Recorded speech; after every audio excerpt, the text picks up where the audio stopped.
Buenas tardes, hermanos.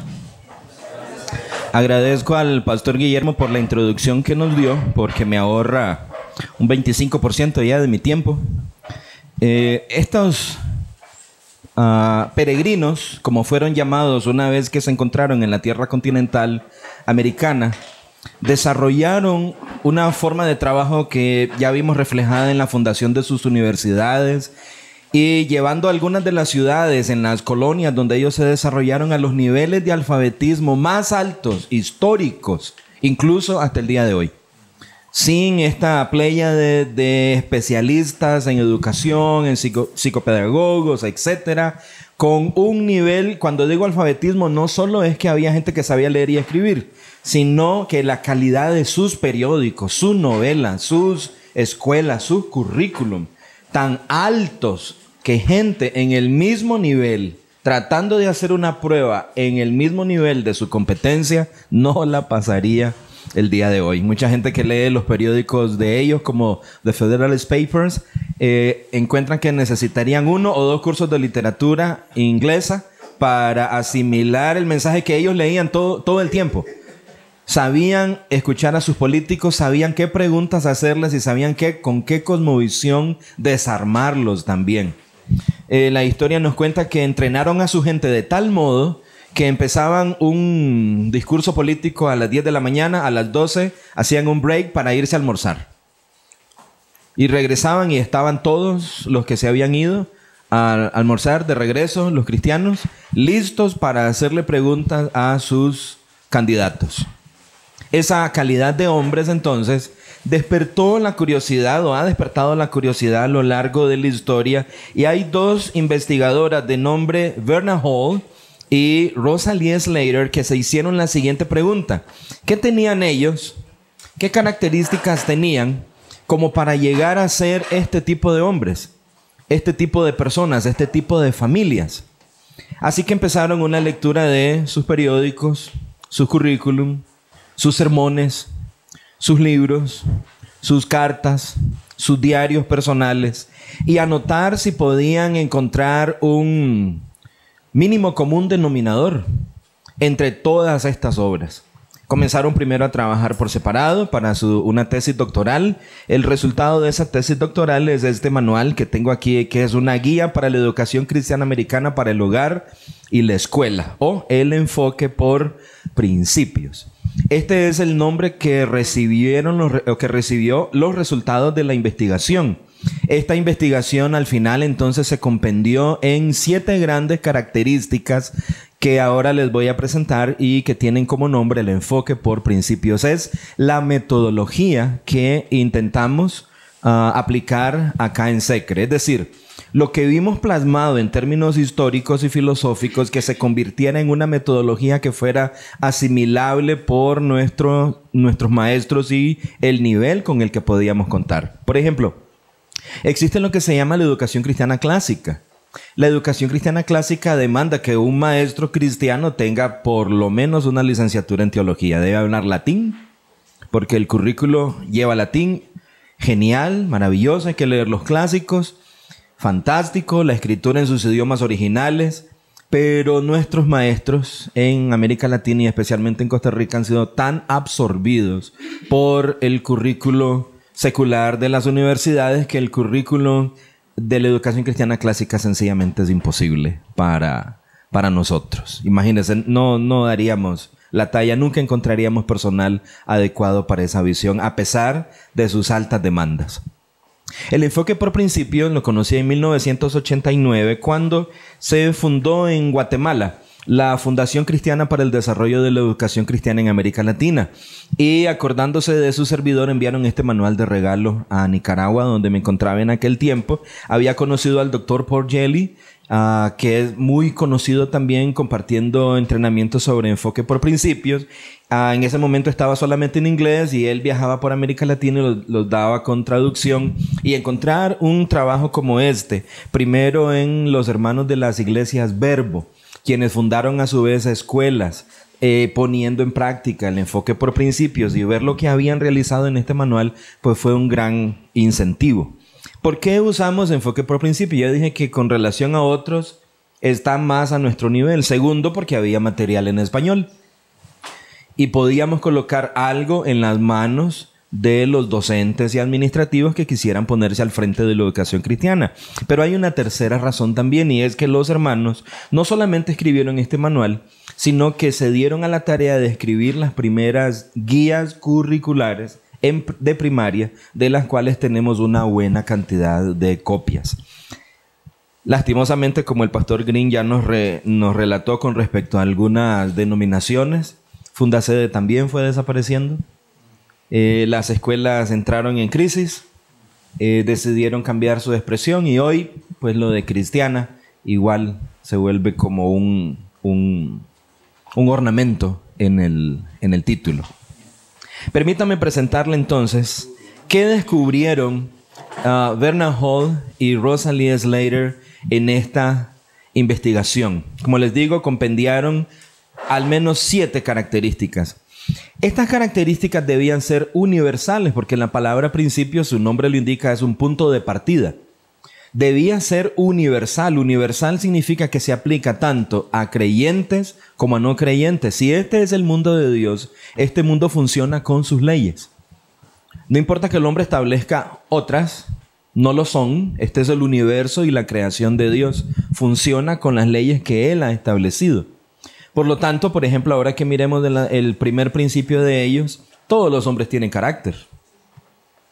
Pero la Biblia distingue entre el carácter bíblico o el carácter cristiano y el otro carácter que refleja lógicamente el corazón de aquel que lo tiene. No hay gente de carácter fuerte, como a veces en Costa Rica se dice personas de carácter fuerte, queriendo decir que es enojón. Para la Biblia, ese hombre tiene un mal carácter. Carácter fuerte es un carácter bíblico que razona a partir de las premisas bíblicas. Así que el enfoque por principios, permítanme presentarle un poquito para nosotros. Nuestro Catecismo Menor de Westminster hace la siguiente pregunta que ya hemos contestado también desde la presentación del pastor Green. ¿Cuál es el fin principal del hombre? Si efectivamente el fin principal del hombre es glorificar a Dios y disfrutar de Él para siempre, entonces no se puede definir educación aparte de esa respuesta. La educación cristiana debe equipar para la gloria de Dios. Y quien más dé gloria a Dios, precisamente es quien tiene más carácter cristiano. Que dijimos que era el criterio por el cual medir si efectivamente Dios estaba bendiciendo nuestro trabajo acá. Observe algo. Los catecismos y confesiones y sus respuestas son un punto de partida para comenzar a definir la realidad. Ahí no aparece la palabra educación, pero si se va a definir, no se puede dejar de lado la idea de que el fin principal del hombre es glorificar a Dios. Por lo tanto, un trabajo pedagógico en el que el docente no tome en consideración que está frente a hombres cuya expectativa de parte de Dios es que le glorifiquen, está traicionando la pedagogía y está traicionando la metodología que va a usar, porque es una educación que no equipa para glorificar a Dios. Un momento muy bonito en todas las entrevistas acá es cuando me toca decirle a los papás: toda educación es religiosa. Alguien se lleva la gloria con esa educación. Si es cristiana, glorifica a Dios. Y si no lo es, glorifica al hombre. Pero no hay educación no religiosa. Toda educación glorifica a alguien. Tiene una idea de Dios. El docente que deja a Dios de lado lo hace sobre una base religiosa. Si él dice de lunes a viernes yo no toco ni menciono el nombre de Dios en mi clase de ciencias, entonces valoró a Dios. Y después de haberlo valorado, se tomó la atribución de dejarlo de lado. Así es el 2 de la Biblia. Eso es una declaración de guerra.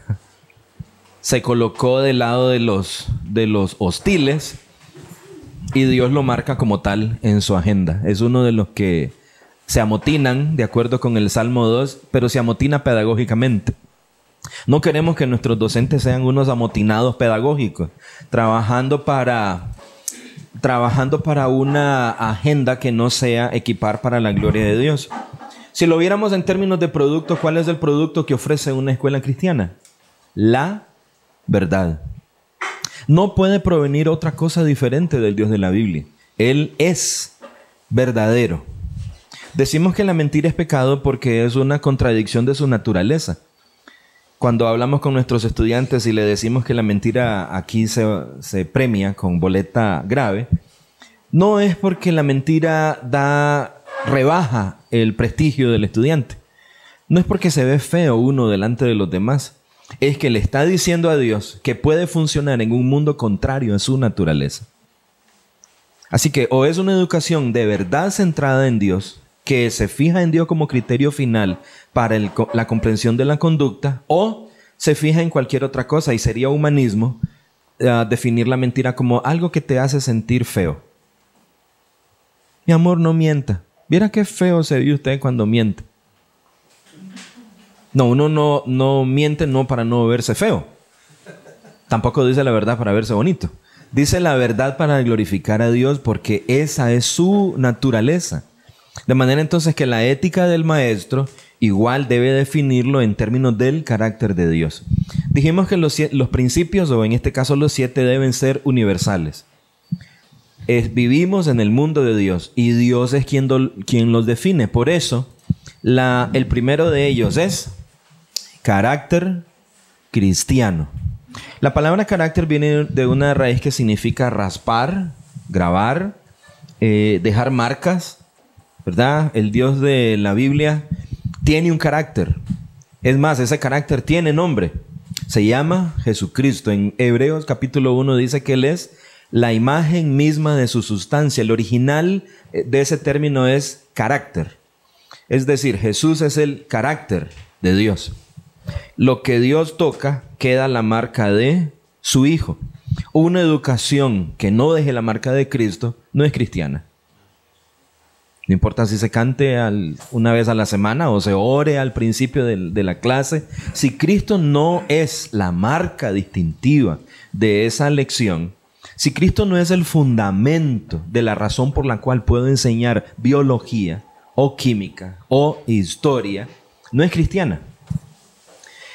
Una aclaración, y esta es la parte que me gusta de estos talleres, que puedo decir lo que no es y lo que es mezclado. La educación cristiana no es tener capilla una vez a la semana, no es cantar himnos, no es orar al principio, no es decir aleluya en vez de decir malas palabras, el docente, ¿verdad? No es vocabulario religioso en la clase. Y aquí tenemos los 9 planetas del sistema solar, aleluya.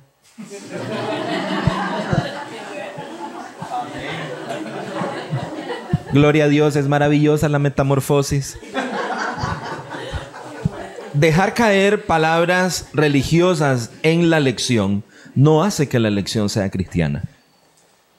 ¿Cómo es posible que vivamos en un universo donde tenemos dentro de nosotros un objeto que exactamente refleja lo que hay fuera de nosotros?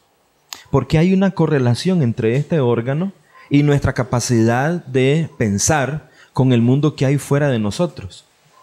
Con Immanuel Kant nos legó la idea de que nosotros no tenemos acceso a la realidad, solamente tenemos acceso a las percepciones de cómo nosotros percibimos la realidad.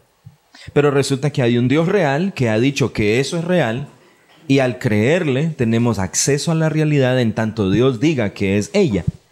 Por esa razón podemos hablar de la vida después de la muerte, y por esa razón podemos hablar de pecado en la clase, porque hay un Dios que ha hablado de estos elementos de realidad sin que yo tenga conocimiento empírico de esos hechos. El docente cristiano, partiendo de este principio, entonces su primera función, su primera necesidad es conocer a Dios. Si hay algo que hay en la literatura de los señores peregrinos o puritanos, es una obsesión, podríamos decir, por definir el carácter de Dios. No se le da al hombre la oportunidad de definirlo según sus sentimientos, según su poder político, según sus inclinaciones naturales. Se enfatiza una y otra vez lo que Él es en su santidad, en su poder, en su imagen, para poder entender al hombre quien es creado a imagen y semejanza de Dios. La primera asignatura del maestro cristiano es Dios mismo, porque su finalidad es reflejarlo a Él, fundamentarse en Él y apuntar hacia Él. Todo en este universo lleva su huella. Y el profesor que estudia astronomía debe mostrarle a sus alumnos que efectivamente los cielos cuentan la gloria de Dios. Si ellos no lo pueden ver, ese no es problema de nosotros. Dios es el que abre los ojos, pero el maestro, ese es el que no tiene oportunidad. Él debe entender ese lenguaje que un día emite al otro y una noche a otra declarando sabiduría. Él sí debe verlo. Si no, no es docente cristiano. Él debe entenderlo. No importa si se asoma a un microscopio o a un telescopio. Si Dios ha dejado su huella en toda su creación, igual no hay forma de apreciar un Rembrandt si no es conociendo el carácter de Rembrandt. De la misma manera, artes, química, en cada una de las asignaturas tiene que estar la huella de Dios. Si no puede definirla, se nos está quedando atrás. ¿Por qué podemos comunicarnos? No es porque la imagen de Dios, así hemos sido creados a su imagen y podemos tener racionalidad por causa de su imagen en nuestro interior.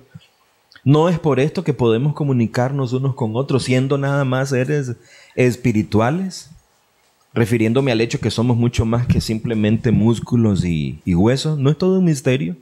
Entonces la clase de lenguaje no empieza con verbos y con adjetivos. Empieza con cómo es que podemos comunicarnos. ¿Cómo es que esto es un reflejo de la imagen de Dios en nosotros? ¿Por qué es que amamos hablar bien y escribir bien? No es porque tenemos una verdad que comunicar, ya pasé la filmina, no es porque tenemos una verdad que comunicar. El estudiante cristiano quiere hablar bien, escribir bien, porque tiene una verdad trascendental que comunicar. No solo porque viene el examen. Él quiere comunicar una verdad y quiere hacerlo con la belleza. Vean los libros de esa constelación de pensadores, empezando por Jonathan Edwards, por ejemplo, y sus volúmenes de teología, ¿verdad? Nada de panfletos de seis hojas para definir a Dios o la santidad de Dios o la experiencia cristiana. Entonces, el primer principio es carácter cristiano. No comenzamos haciendo una lección como enseñan en la universidad. Comenzamos preguntándonos, ¿qué ha dicho Dios sobre esto que me toca enseñar? ¿Qué ha establecido Dios sobre esto que me toca enseñar hoy? Repito, la educación cristiana no es que hacemos una lección a la manera secular y luego tiramos ahí un par de versículos bíblicos, como muchas ocasiones que lo he escuchado. Carácter cristiano, fundamento. Este Dios que deja su marca ha creado seres totalmente únicos. Ese es el principio de individualidad. Ya el pastor Green describió la maquinaria actual hecha para crear obreros. Es una maquinaria vieja. Por cierto, las escuelas públicas fueron copiadas del modelo prusiano, que era un estado totalitario que les encantó a los norteamericanos cuando estuvieron por allá. Les encantó la manera como podían producir en masa gente para las industrias de la nación. Y entonces se lo llevaron para Estados Unidos y luego en América Latina lo copiamos también, donde todos tienen que caber por la misma ventana. Y ya dijo Guillermo que él se hubiera quedado varias veces. Vale que el sistema también tiene cómo sobornar para pasar por otra parte de la ventana. Esto es individualidad. Dios, este Dios, con su carácter, te ha hecho único. Todo fenómeno es único. El maestro sabe que su alumno es único. Su materia es única. Él es único. Con una historia única. Para un encuentro único durante esa clase. Puede ser que la haya dado durante 25 veces en los últimos 10 años de estar en SECRE, pero sabe que ese encuentro con esa lección es única. Porque son otros alumnos con fenómenos únicos.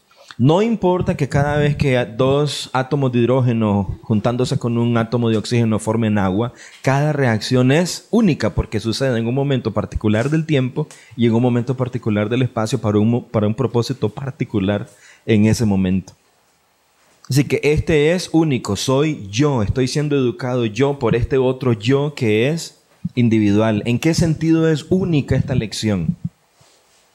Este principio al mismo tiempo se conoce como el principio de diversidad, porque la unión de individualidades hace la diversidad, no en el sentido que ustedes ya lo conocen que ahora se usa diversidad, sino en el sentido que este Dios nos ha hecho diferentes colores de piel, diferentes facciones, diferentes gustos, tendencias, formas de razonar, etcétera, diversos, pero reflejando a un solo Dios, una sola verdad.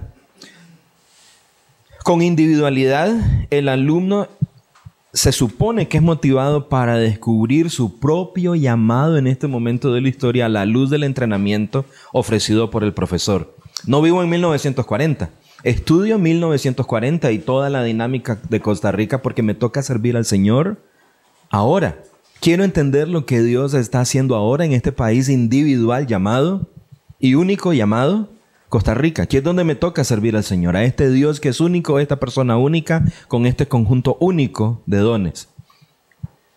¿Comprendido? No es individualismo. El individualismo es la filosofía que usted subsiste por usted solo. Es individualidad y diversidad. Ya vamos a ver el principio de unidad y unión. Pero nos toca servir al Señor en este periodo particular de la historia y me toca hacerlo con otros individuos. El maestro entonces se pregunta, ¿cómo esta lección comunica el principio de individualidad? Repito, los principios son universales, excepto que cuando son usados por el hombre, son usados para impulsar su propia agenda, en el caso del individualismo, o las posiciones políticas como anarquismo, que dicen, no, yo puedo hacer lo que se me venga la regalada gana. Sería individualismo extremo. Yo soy yo y tú que te lleve el pisuicas, ¿verdad? Yo soy yo, sobrevivo yo. Es mi posición, es mi puesto, es mi salario, es mi iglesia. También. ¿Qué soy? Yo.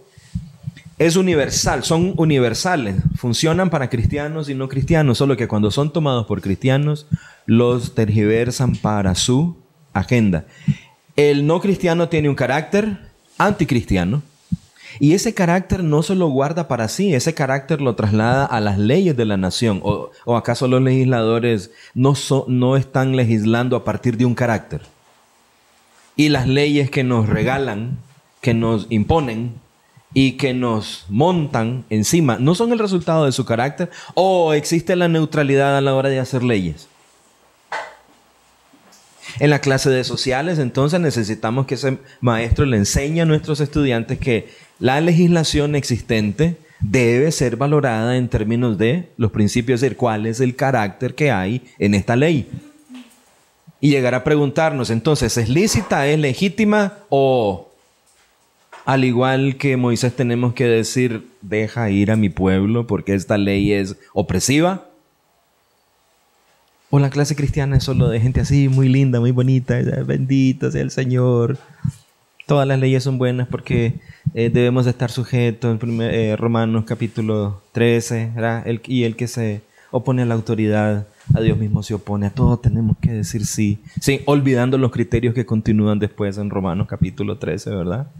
Que es cómo medir si efectivamente esas normas son legítimas o no. Individualidad. Más de 30,000 leyes malas en nuestra nación, contradictorias entre sí. ¿Por qué? Porque nacen de caracteres también contradictorios. ¿No habrán algunas leyes nuevas en el corazón de nuestros estudiantes? Ya vamos a llegar al propósito por los cuales, ¿qué esperamos de estos muchachos? Autogobierno. Tercer principio, el principio de autogobierno, conocido también como el principio de autoridad. Dios ha decretado su ley y Él espera que todo ser humano se gobierne por ella. No puedo aducir que mi papá no fue bueno conmigo, no puedo aducir que el gobierno no fue bueno conmigo, no puedo aducir que mi madre no fue genial. Tengo su ley. Soy responsable ante esa ley. Como individuo, con un carácter, pero sujeto a una ley. Cuando el maestro cristiano dice, ¿ven por qué razón podemos entender esta oración aquí? ¿Por qué pudimos entender esta oración, queridos estudiantes? Bueno, profe, porque respetamos la sintaxis. Las sintaxis son leyes, ¿verdad? El sujeto está en su lugar, el verbo está con el tiempo debidamente conjugado, el predicado está donde debe estar. Y como vimos que las palabras fueron sujetas a una ley, Entonces todos obtuvimos entendimiento. Ustedes vieron que no traje las palabras aquí, todas las letras cortadas, y las tiré así en la pizarra y solitas se formaron, o lo que se formara si se pegaban, ¿verdad? Cada letra. Lean lo que dice ahí. Pero el evolucionismo cree que eso es posible. Cree que un universo se autogobernó en un tiempo cuando no habían leyes, porque no había nada, pero sí habían leyes, y entonces dictaminó que existiera lo que no existía y que se formara lo que era imposible de formarse.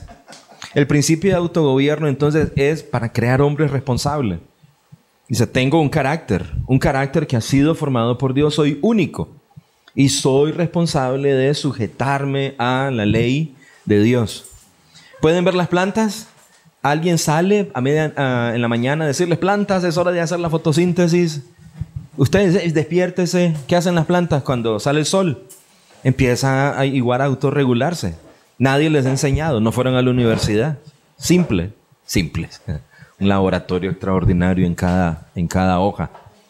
Pero si no fuese así, no estaríamos respirando gracias al autogobierno con que cada cosa en este universo funciona. La velocidad con que la Tierra gira, la inclinación que tiene la masa terrestre, exactamente la gravedad que jala todo peso hacia el centro de la Tierra. Autogobierno, sin ningún juez físico, sino por la palabra de Dios. Dice que por fe entendemos haber sido creados los cielos y la tierra por la palabra de Dios y que todas las cosas en Él subsisten. Este es un universo que está obedeciendo las leyes establecidas por Dios. Cada vez que estudiamos algo y llegamos a esa parte de, muchachos, vamos a estudiar la ley. ¿Quién inventó esta ley? Profe, esa ley fue inventada. No. Ese es el Señor que la descubre. Esa ley ya estaba ahí. La creación ya funcionaba de esta manera. Si Edison vino, ¿verdad?, y la convirtió en una fórmula matemática, él no la creó. ¿Cómo es que está ahí? ¿De dónde apareció? Hablar de ley es hablar de personalismo, es hablar de una mente detrás de la existencia de esa ley. De lo contrario no sería ley. Detrás de cada ley hay un legislador. Entonces, autogobierno es la idea, joven, usted vive en un universo que se autogobierna. No le lleve usted la contraria.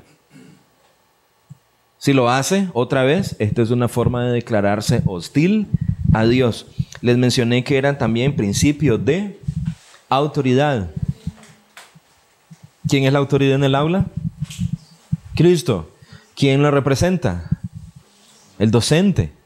El docente no es mi cuate, no es mi brother, no es mi amigo, ¿verdad? El hermanito. No, él es el representante de Cristo, y si ocupa esa posición es porque entiende el mundo a la manera de Dios 1000 veces mejor que yo. Por eso es el docente. Nuestra educación no se centra alrededor del niño, se centra alrededor de la verdad, con un representante, el docente. Si el docente no maneja la verdad, si el docente no es competente en la verdad, pierde el derecho de ser docente. La educación cristiana tiene muy definido ese elemento. Cuarto principio, unidad y unión, también conocido como principio del pacto. En este universo, todo está diseñado para unirse a otra cosa. Ya mencioné la molécula de agua, o el cloro y el sodio, que por separado son veneno, pero combinados son nuestra sal común que nos llevamos al interior del cuerpo todo el tiempo. La unión habla solamente de elementos que están juntos uno con otro, como decir las letras en una bolsa con letras. Pero cuando hay una mente, puede unir esas letras para crear unidad y formar libros con un mensaje definido.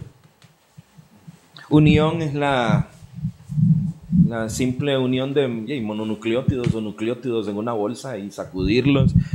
Pero unidad es la molécula de ADN, de ácido desoxirribonucleico. No es simplemente el amontonamiento de nucleótidos, sino con diseño, con un propósito, con una tarea particular, única, individual, específica, otra vez para reflejar un carácter. Los 7 principios siempre funcionan juntos. Esa es la otra característica. Uno no puede aislar uno de otro. Se llama principio de pacto porque dice la Biblia, 1 persigue a 1000 y 2, ¿a cuántos? A 10,000. O sea que el pacto multiplica nuestro alcance, no solo los 1000 míos y los 1000 de Alexander y perseguimos 2000, sino que uno persigue a 1000 y el otro a 10,000. Por el principio de pacto no me preocupa no tener los dones que otros tienen. Por el principio de pacto y por establecimiento de relación, los dones de ese hermano son míos también y los míos son de él, y nos olvidamos de ese asunto que si estos son míos o son tuyos, sino dónde los puso el Señor, y por pacto juntarlos y hacerlos explotar para el impulso del reino. Unidad y unión entonces es esta maravilla en cada clase, decir que sí, estudiamos el ciclo del agua como si fuera una cosa aislada, pero está en unión con el hombre que sabe hacer provecho de eso para iluminar 10,000 casas, 20,000 casas, 50,000 casas. ¿Cuántos pactos están pendientes de hacerse para la gloria del Señor? Pero como perdemos nuestro tiempo peleando, ¿verdad? Hay muchas uniones que nunca llegan a ser unidad y aquí estamos desgastándonos, etcétera. Unidad y unión entonces es uno de los puntos de ataque. Por eso la teología del pacto no cae bien. Debería ser hombres más fuertes que establecen relaciones con vínculos mucho más fuertes en lugar de los vínculos que son hechos culturalmente o psicológicamente. Nos juntamos con los que nos gustan. Nos juntamos con los que nos caen bien. Y el reino se debilita cuando el pacto se debilita. Tenemos necesidad de sustituir el pacto con un sinfín de normas burocráticas, porque de lo contrario no nos llevaríamos ni siquiera bien. Nos tienen que decir cuándo hablar, con quién hablar y de qué no hablar. Así que el principio de unidad y unión nos guía el hecho de, sí, soy un individuo, principio de individualidad, pero fui creado para ser parte de otros. Y todos los elementos de la creación que mis profesores me muestran, todo muestra que las cosas no son simplemente aisladas, que funcionan para formar unidad. El siguiente es poder y forma. Poder y forma en ciencias lo entendemos mejor como estructura y función. A toda función le corresponde una forma o estructura particular. Si hay que volar, hay que usar un ala, ¿verdad? Si hay que respirar, entonces ocupamos el gradiente de presión de la atmósfera con el que existe en el interior del cuerpo, y eso hace la diferencia en el gradiente de presión para que pueda entrar el aire y salir cuando el gradiente cambia. La forma es una oración escrita, el poder es su mensaje. La forma puede ser sintácticamente correcta, su poder puede ser ofensivo. Gramaticalmente puede ser perfecta, su poder puede ser una herejía. No quiero simplemente escribir bien, quiero escribir lo que tenga poder, y lo que tiene poder es la verdad. ¿Se comprende? ¿Qué, muchachos? Aquí hay un hecho histórico, esta es la forma, en tal fecha, ¿cuál es su poder? Marca nuestra decadencia como nación. Una cosa es el hecho como tal, no tiene ningún poder si solamente veo la forma. ¿Cuál es el poder? Esta es nuestra forma de relacionarnos. ¿Qué somos capaces de producir? Hay unidades que se ven bonitas en los esquemas burocráticos, ¿verdad? Pero no tienen ningún poder. Ahora que el pastor Guillermo habló de asociaciones, sí, ya tenemos la papelería, pero el poder que producen, no producen nada. La forma solo valida su existencia si el poder que produce es legítimo. Si esa forma no produce, si esa oración no comunica, no tiene poder, si no tiene ningún significado. Y aquí es interesante explorar un poco la deconstrucción del lenguaje, en el que las palabras ahora pueden significar lo que a usted se le venga la regalada gana. Entonces ya hasta lo que antes era justicia ahora es opresión, y lo que antes era opresión ahora es justicia. Y así tenemos obras literarias que no significan nada, son una gran basura, pero como venden en la película. No tienen ningún poder, pero la forma es muy atractiva, ¿verdad? 200 efectos especiales, pero el estudiante entrenado en principios debe preguntarse cuál es el poder que hay detrás, no solo la forma. Dice, la forma me atrae. Oye, muchachos, aquí está esta canción, aquí está este poema, hoy analizamos este evento histórico, esta es la forma, vamos a ver el poder. Mejor todavía, ¿tenemos un poder mayor para vencer ese poder falso? Porque la finalidad, y aquí voy cerrando con los últimos principios, en enfoque por principios, la finalidad son hombres cristianos libres. Los hombres cristianos libres no pueden ser subyugados desde fuera. Carácter cristiano es vivir de dentro para afuera. No depende de qué hay exteriormente, no depende de quién lo impulsa, que lo motivan. Vive de dentro hacia afuera. Hombres cristianos libres. Y para ser libres, en muchas ocasiones hay que ejercer poder contra el poder que roba la libertad. Si no hay poder para vencer ese otro poder, pueden ser bien educaditos, cristianamente hablando, cantando bien bonito en la iglesia, pero si no tenemos poder para contrarrestar ese otro poder, tarde o temprano nos van a cerrar el chinamo y estaremos felices de haber cumplido nuestra labor, porque hasta ahí llegó la tarea. Está por verse qué pasará. Poder y forma, entonces, estructura y función.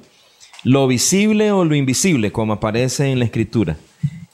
Este Dios dejó una creación incompleta, buena en gran manera, pero incompleta. Parte de la imagen de Dios en el hombre era esta capacidad de tomar esta creación y modificarla para su gloria, bajo el gobierno de Dios, bajo la soberanía de Dios. El hombre no cristiano, otra vez, también ejerce mayordomía. No ha dejado el mandato de dominio. También moldea la creación, pero lo hace para su propia destrucción, para destrucción de su prójimo y para llevar la contraria a los propósitos de Dios. Esa acción debe ser denunciada en el aula de clases también. El maestro cristiano señala que hay una mayordomía que es cristiana y no es solo guardar los cuadernitos, ¿verdad? Hoy están guardando cuadernitos en sus cubículos. Mañana les tocará hacer la mayordomía de una familia que viva para la gloria de Dios. Hoy están guardando los 500 pesitos que les dan su papá. Dios quiera que mañana hayan millones en sus manos y que los usen para el impulso del reino de Dios. Empezamos de lo simple a lo complejo, de lo humilde a lo mayor, pero la diferencia la hace el carácter que realiza la mayordomía y volvemos a cerrar el círculo. No es mayordomía cristiana barrer. Mayordomía cristiana es barrer para la gloria de Dios, pero barrer en sí mismo es solamente la acción de sacar la tierra del aula. Es el carácter lo que hace la diferencia de esa mayordomía. El alumno ve que hay que administrar el tiempo, las ideas, las relaciones. Hasta hay que administrar la forma como se queja y cómo presenta y cómo argumenta una idea cuando ha sido mal calificado. ¿Qué? Debe tener mayordomía de sus palabras, de sus relaciones, de sus ideas. Si constantemente está poniendo basura, dice que es una pésima mayordomía cristiana. No hay espacio para lo que verdaderamente tiene valor, o tan poquito que su fruto entonces será poquito. Mayordomía entonces no es solo el buen cuidado de las cosas, es la preparación presente para la administración de lo futuro. ¿Quién os dará lo propio? Dice el Señor, si ni siquiera podéis manejar lo ajeno. Así que la aspiración no está en la mesita limpiada, la aspiración está afuera. Cuando me gradúo y quiero ser un cristiano, un hombre libre para lo que Dios coloque en nuestras manos. El último, siembra y cosecha, también conocido como el principio de crecimiento. Este es el principio que digo que nos permite planear el futuro, nos permite saber el futuro, predecirlo incluso, sin jugar de adivino ni de profeta. Si sembramos semillas de naranja, yo sé que no va a haber aguacate, a menos que alguien venga y ponga de aguacate ahí. Si cuido una relación, yo sé que esa amistad durará por muchos años. Si la traiciono, pues es lógico pensar que tendré buenos frutos en esa relación. Si traiciono mi enseñanza mezclando esa verdad con falsedad, yo sé lo que va a pasar. Si echo gasolina sobre las semillas antes de colocarlas, ilógico si me pongo a esperar mucho fruto. Decimos con nuestros alumnos cuáles son las semillas que nuestros legisladores están intentando sembrar en la nación con esta ley. ¿Por qué sucedió esto, muchachos? Este evento que tenemos es un fruto. Estamos cosechando. Cuando comenzamos a sembrar las semillas, ahora todo el mundo se escandaliza. Y dice, ¡supiste! Vi el artículo que publicaste de que estamos en las grandes ligas de la corrupción. Terceros después de México primero, Brasil segundo y nosotros tercero. O sea que no nos contentamos con ser de los poquitos. Nos ubicamos alto. Eso es una cosecha. ¿Cuándo comenzamos a sembrar las semillas en la nación y no nos dimos cuenta? Yo digo que el sistema educativo fue parte de esa siembra, pagado con nuestros propios impuestos. Por eso digo que el Ministerio de Educación ni es ministerio ni se dedica a la educación. No, es una maquinaria de adoctrinamiento en secularismo para enseñar una religión que es contraria a la verdad de Dios. No educa. Así que yo entiendo a los papás y me hago una idea de su carácter por sus definiciones. El enfoque por principios, y voy a cerrar con esto, tiene dos herramientas interesantes. Una de ellas es que comienza su trabajo definiendo las palabras desde una perspectiva cristiana. El primer libro de filosofía que toca a un niño es el diccionario. Solo hay un diccionario que define las palabras desde una cosmovisión cristiana. Es este que tengo aquí, no es el Larousse, no es Océano, es el diccionario Webster de 1828 de Noah Webster, uno de los padres de este grupo selecto de ilustres pensadores cristianos, que se da la tarea de recoger y hacer una etimología de todas las palabras y ofrecerle a los padres cristianos y a los pensadores y educadores que comenzara con una mente cristiana a la hora de definir su realidad. Nos faltan muchos años para que al abrir un pequeño Larousse y busquemos la palabra matrimonio, encontremos que es la unión entre dos personas basada en el afecto, el amor, el respeto, la tolerancia, sin definir que es entre un hombre y una mujer. Este es un maestro cristiano que usa esos diccionarios en el aula de clases acríticamente y que no comienza con definir la realidad en los términos de Dios. Encontrará cosas como ley. Ley es el acuerdo entre los hombres para vivir en sociedad, reflejando el espíritu de Jean-Jacques Rousseau. Nunca mencionará que Dios es el legislador máximo, porque si hiciera eso, entonces equiparía a los estudiantes para juzgar las leyes de los hombres y ver si se ajustan a la ley de Dios, darle su visto bueno, y si no, desecharla. Y cuando digo desecharla, significa también no darle su voto a un candidato que defiende una ley que es abiertamente anticristiana, con nuestros impuestos. Lo aprendí en enfoque por principios. Entonces, una gran labor, definir el vocabulario. El maestro se sienta y dice, ¿cuál es el vocabulario que voy a usar en esta lección? ¿Cuál es qué significados deben ir en este vocabulario que venga de una cosmovisión bíblica? No puede dar por hecho que los no cristianos y nosotros usamos las palabras de la misma manera. Padres en la entrevista que dice, ¿ustedes educan en valores? No, educamos en valores cristianos. Porque la sinceridad para los hombres allá es decir las cosas con honestidad. Dice, ¿por qué? No, y ahí porque si no me pueden correr del trabajo. Centrado en Él. No se nota. No, en la sinceridad cristiana decimos las cosas como son para la gloria de Dios y la edificación de su pueblo.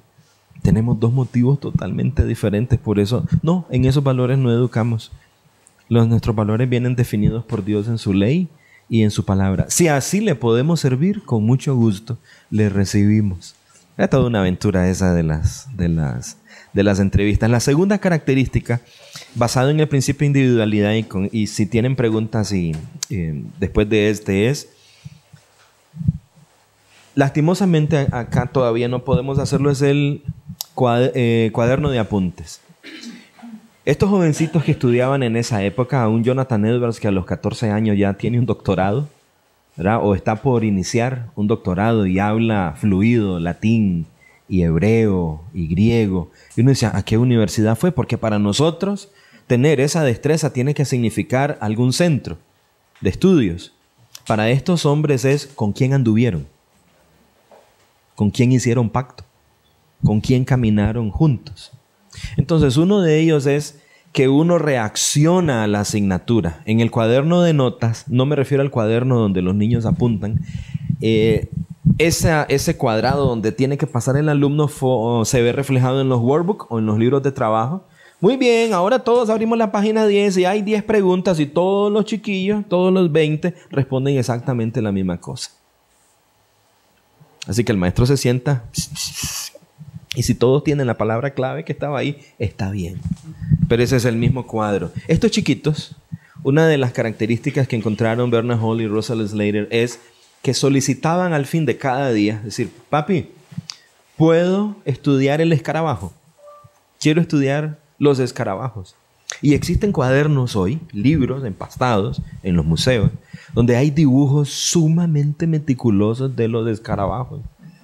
Porque el niño se sentó y a poner cuál era la patita y cuál era el ala y el nombre y la característica, porque había visto con sus padres en casa y estaba fascinado con el escarabajo. Los niños de homeschool que llevan el currículum de enfoque por principios escriben 3 ensayos al día. 3 ensayos al día.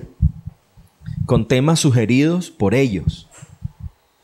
Dice, bueno, hoy estudiamos el ciclo del agua. Profe, ¿puedo escribir sobre las nubes? Quiero escribir sobre las nubes. ¿Cómo lo vas a hacer? No, lo quiero hacer en forma de poema.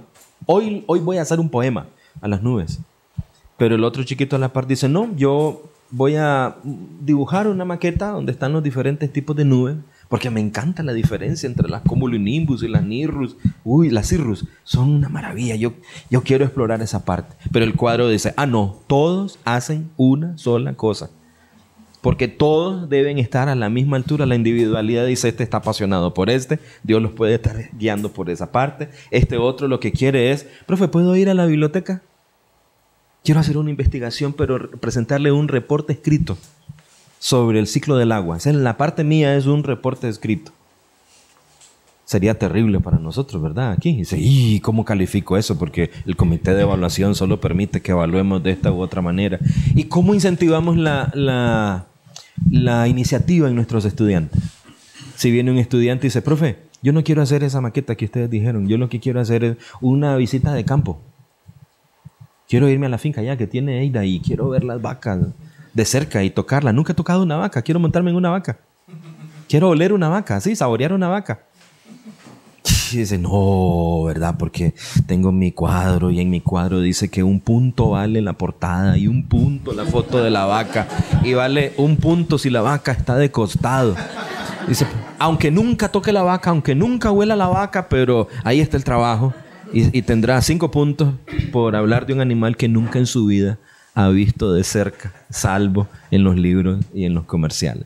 Les cuento esto porque tanto el equipo administrativo como mi persona somos conscientes de los enormes desafíos que tenemos por delante para tener una educación cristiana en base a principios, pero estamos creciendo. Y si contamos con sus oraciones, sin duda alguna vamos a ir dando pasos cada día más. Tenemos un equipo administrativo comprometido con la visión, nuestro señor director de primero, el resto del equipo administrativo que no está aquí esta tarde, los docentes que han tomado la visión y ahí van caminando con nosotros. Cada año esperamos que el Señor, por siembra y cosecha, si ponemos las semillas correctas, tendremos una cosecha correcta. ¿Me permiten orar o quieren hacer alguna pregunta? Yo más que una pregunta, quiero agradecerles tanto a, bueno, yo soy madre, igual también pertenezco a la asociación. Esto es un logro que durante mucho tiempo hemos querido, ¿verdad? Que ver esa visión que tenemos nosotros como integrantes de la iglesia, ¿verdad? Y como padres de familia, ¿verdad? Entonces sí les agradezco mucho porque eso es de mucho valor. Y ténganlo por seguro que van a estar en nuestras oraciones, porque precisamente esa visión es la que queremos, la que ojalá todos acoplemos, y como dijo don Guillermo, no es algo como Farelo, no me acuerdo cuál fue el viejito que agarró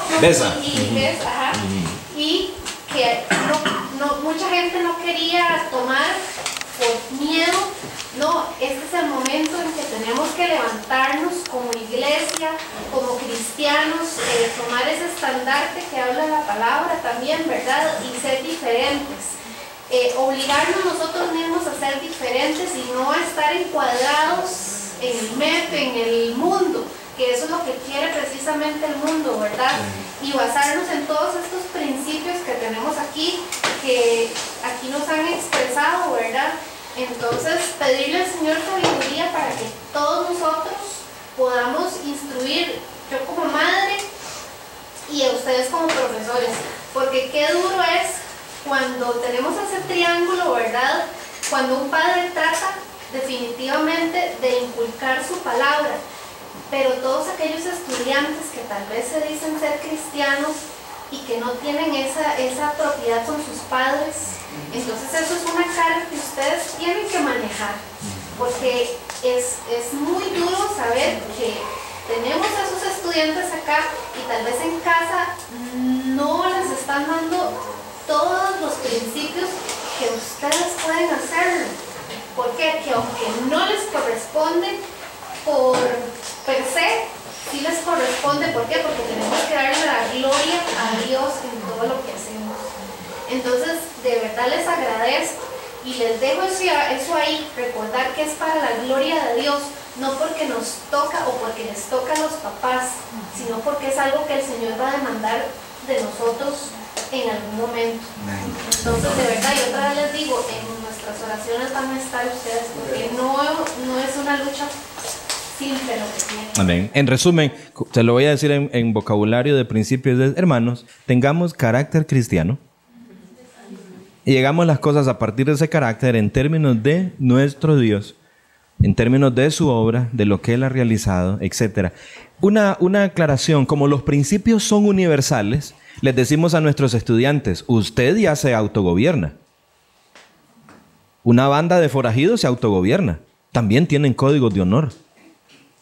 ¿Ya? El que duerme hasta las 11 se autogobierna. Muy mal. Muy mal, pero él se autogobierna. ¿Verdad? El ladrón se autogobierna. Todos se autogobiernan. El asunto es, ¿se van a gobernar por la ley de Dios para la gloria de Dios o se gobernarán por otra ley? Ve que todos ejercen mayordomía, todos ejercen administración, sus padres, ustedes. Este es el universo de Dios. Por eso entienden ahora estos principios de cómo funciona este universo. Pero si usted es cristiano, usted se montará sobre la ola y fluirá con la ola, por usar una analogía que usamos aquí, o se monta sobre la ola en sentido contrario para que le pegue de frente y al final este Dios a quien usted se rebeló termine juzgándolo por vivir en su universo con leyes contrarias a las que Él estableció. Entonces, aún aquellos alumnos que no son cristianos pueden ver que este universo efectivamente funciona por los principios establecidos por Dios. Si Él lo quiere corromper, ese es un asunto que no podemos juzgar, pero la ética del aula sigue siendo cristiana.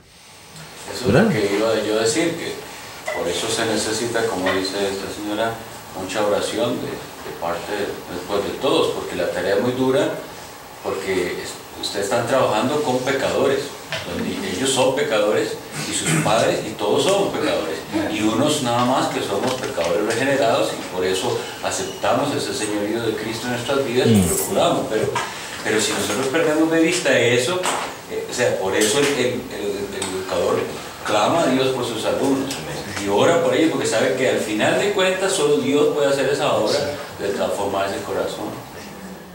Hay tres bases para la edificación de cultura: el concepto de Dios, el concepto del hombre y el concepto del mundo. El docente cristiano está obligado a edificar sobre esos tres. El no cristiano elimina el concepto de Dios, se queda con un concepto del hombre torcido y reclama el mundo para sí mismo. Vivimos ambos en el mismo espacio, pero con dos agendas totalmente diferentes. Usamos la palabra pecado con toda libertad entre nosotros, sin miedo a la mojigatería de ser acusados de cómo usamos la palabra pecado, porque el pecado no es la catástrofe última en la visión cristiana del mundo. Esa no es la catástrofe última. Si no tuviéramos Salvador, sí sería la catástrofe última. Así que cuando nuestros estudiantes abordan el pecado en nuestros maestros abordan el pecado en el corazón de nuestros estudiantes, lo hacen porque saben que pueden o que deben señalar hacia el Señor Jesucristo como respuesta a ese pecado. Eso nos hace entonces evangelistas y representantes del reino de Dios. Digo esto de la definición del hombre porque no solamente queremos ser no esclavos del MEP relativo con sus planes y estas cosas, sino no serlo en su definición del hombre y del alumno. Ni siquiera a partir de la definición filosófica del hombre, la asignatura o dejando de lado a Dios mismo, sino que nuestra posición cristiana empieza con definir quién es este niño. Bueno, el libro de Fenema para esta parte de la naturaleza del niño. Director, digo, ¿cómo anda lo del tiempo?